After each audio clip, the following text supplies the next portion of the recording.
একটা সময় তোরে আমার সবই ভাবিতাম, তোর মন পিঞ্জরে যতন কইরা আগলাইয়া রাখতাম, তোর হাসি মুখের ছবি দেখা দুঃখ পোষাইতাম, তুই কেন পরে কেমন করে হারাইয়া যাইতাম, ওরে মনের খাসাই যতন কইরা দিলাম তোরে ঠাই,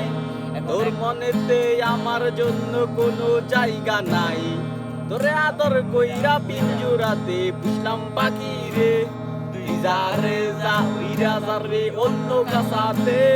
সামিয়া সামিয়া রে তুই অপরাধী রে, আমার যত্নে করা ভালোবাসাতে ফিরাইয়া দে, আমার অনুভূতির সাথে খেলার অধিকার দিল কে, সামিয়া তুই বড় অপরাধী তোর ক্ষমা নাই রে, রে রে রে রে রে রে রে রে রে রে।